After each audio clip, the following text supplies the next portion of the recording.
आदाब। आप सुन रहे हैं मेरे यानी अदनान के साथ ऑब्जर्वर पोस्ट पर खबरनामा। शुरुआत करते हैं आज की मुख्य हेडलाइंस के साथ। सुप्रीम कोर्ट बोला जय श्री राम का नारा लगाना अपराध कैसे। याचिकाकर्ता से पूछा मस्जिद के अंदर नारा लगाने वालों की पहचान कैसे की। प्रियंका फलस्तीन के सपोर्ट वाला बैग लेकर पहुंची संसद, उस पर लिखा था फलस्तीन आजाद होगा। बोली मुझे क्या पहनना है ये कोई रूढ़िवादी नहीं बताएगा। राज्यसभा में वित्त मंत्री और नेता प्रतिपक्ष में जमकर हुआ तकरार। खड़गे बोले आप जेएनयू से पढ़ी, मैं म्युनिसिपल स्कूल से, आपकी हिंदी अंग्रेजी अच्छी, कर्म नहीं। मशहूर तबला वादक जाकिर हुसैन का निधन, अमेरिका के अस्पताल में थे भर्ती। बारिश की वजह से 33 ओवर में ही तीसरे दिन का खेल खत्म। भारत पहली पारी में 51 रन पर 4 विकेट के नुकसान पर रोहित राहुल नाबाद लौटे।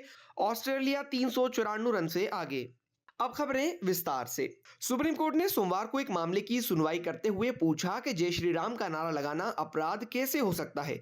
इस टिप्पणी के साथ ही सुप्रीम कोर्ट ने मस्जिद में कथित रूप से जय श्री राम का नारा लगाने वाले 2 लोगों के खिलाफ कार्रवाई रद्द करने के कर्नाटक हाईकोर्ट के आदेश को बरकरार रखा। दरअसल शिकायतकर्ता हैदर अली ने कर्नाटक हाईकोर्ट के 13 सितंबर के आदेश के खिलाफ सुप्रीम कोर्ट में याचिका दाखिल की थी। इस पर जस्टिस पंकज मित्तल और संदीप मेहता की बेंच ने पूछा कि दोनों लोग एक धार्मिक नारा लगा रहे थे या कहे कि एक व्यक्ति का नाम ले रहे थे, यह अपराध कैसे हो सकता है।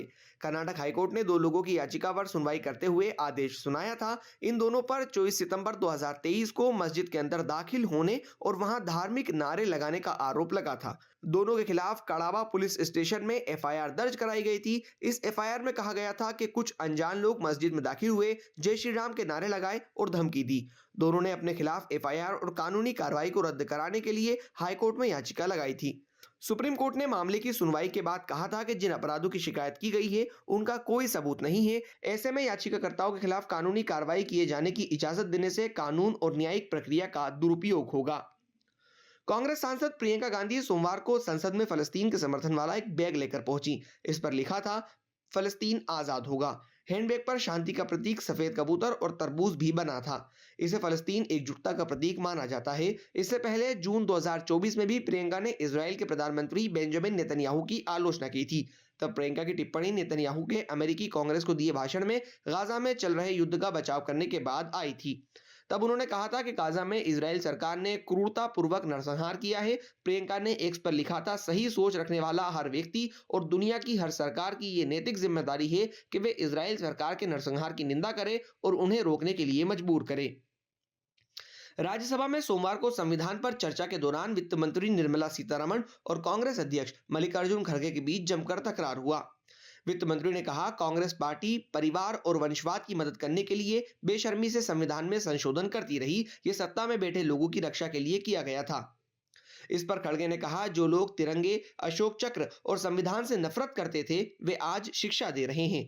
जब संविधान बना तो इन लोगों ने इसे जला दिया था। जिस दिन संविधान अपनाया गया इन्होंने रामलीला मैदान दिल्ली में बाबा साहेब अंबेडकर, जवाहरलाल नेहरू, महात्मा गांधी के पुतले जलाए थे। आरएसएस के नेता संविधान का विरोध इसलिए करते हैं क्योंकि ये मनुस्मृति पर आधारित नहीं है।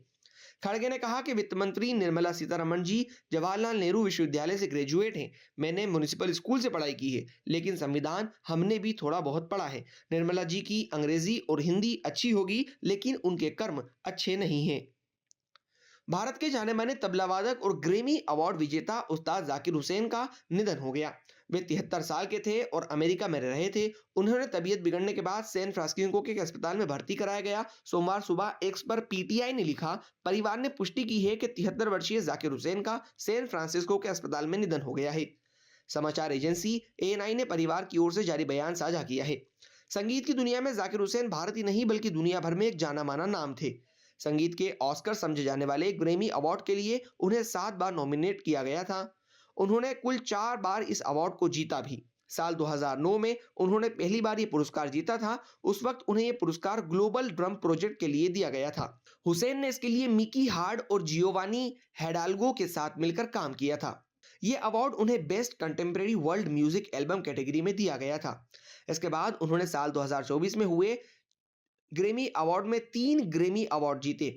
उन्हें best contemporary instrumental album category में एज वी स्पीक के लिए, best global music album category में दिस मूवमेंट के लिए और best global music performance category में पश्तो के लिए ये अवार्ड मिले थे। भारत और ऑस्ट्रेलिया के बीच जारी बॉर्डर गावस्कर ट्रॉफी के तीसरे दिन का टेस्ट मुकाबला बारिश के नाम रहा।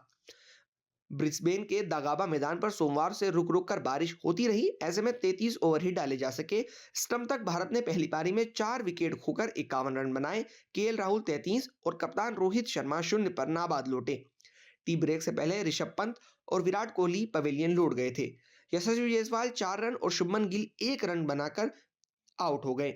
ऑस्ट्रेलिया अपनी पहली पारी में 445 रन पर ऑल आउट हो गई। टीम ने 40 रन बनाने में आखिरी 3 विकेट गंवा दिए थे।